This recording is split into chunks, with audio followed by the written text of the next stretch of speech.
Hey guys, SOFI's stock price reaction after earnings today is the perfect example of why it's very tough to day trade earnings, okay? If you don't like volatility, then you don't want to be trading on earnings day or before it, okay?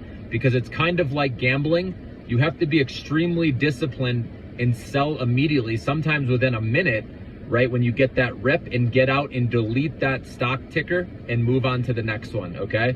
Because it's easy to sell, take your profit, and then you watch it and you get in again, and that's where you can get into trouble, okay? I actually did that this morning. I sold SOFI, made some good money, first thing pre-market. I woke up 5 a.m. my time, and it shot up.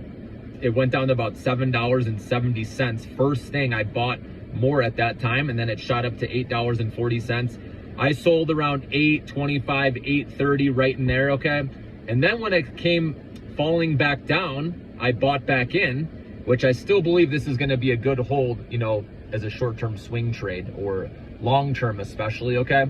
But I'm just getting the point across that day trading is very difficult, guys. Like I said, you have to be disciplined. Now, there was a legit reason why SOFI stock sold off, and it was because their next quarter guidance for revenue fell short of expectations. I think that was Anthony Noto being conservative again so they can beat again next quarter. Also, adjusted EBITDA came in slightly less than expected for next quarter as well. Again, I think he's being conservative so he can continue to beat, okay? But again, the stock could get stuck where it's at in the low sevens for a little bit, but I do believe it will recover eventually. I think it's oversold. The sell-off is overdone, but you have to understand why it happened is because of the high selling interest or short interest of 18%. So the bears, all they needed to see was them miss next quarter guidance, and that was enough for them to feed on it and make some money today, okay? So bears won the day, but I do expect this stock to slowly recover. But again, no one likes holding the bag, again, if you're a day trader, right? So that's why you got to get out when the getting is good. Like I said, first thing, if you were watching it, right, that's the key. If you're day trading, you have to look at the charts, right? You can't just set it and forget it. You need to look, because like I said, you can get stuck holding the bag quickly, okay? So just wanted to point that out. It's better to be a swing trader, even better a long-term investor, because right now in the low sevens, if you can see the big picture and you can hold, remember, money in the stock market gets transferred from the impatient to the patient, okay? And so if you look down long-term, I believe SOFI will eventually get to $15 a share, okay? It may take a couple years. Wall Street's still against this. It has high short interest, but remember, the narrative can change quickly, and you want to buy long-term stocks, great companies, while they're out of favor, you know, while it's unloved.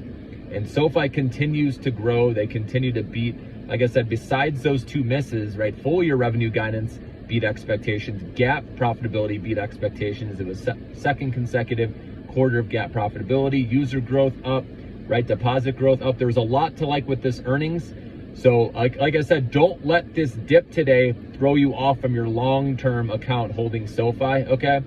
But that's, again, it comes back to the point that day trading is like gambling. And here's the truth, guys, and this is from my personal experience. Even if you win, let's say you bought SOFI, right, and it went up to $9 a share, right? And you made a bunch of money, you're feeling good about yourself, right? It's gonna make you want to do it again with another stock, and eventually it's gonna get you where you have a really strong conviction that it's gonna beat and raise, and then it doesn't, or it does, but the stock price reaction goes down still, right? And then you end up selling and taking a loss. It happens to the best of us. You learn from that, but that's why it's like gambling, guys, and it's not a good feeling. That's why stick to longer term swings, right, over several months, or better yet, like I said, over multiple years, right? When you're buying, it's easier to go long, guys, because then you can avoid the short-term noise and look towards the future again when an interest rate cut eventually happens, right?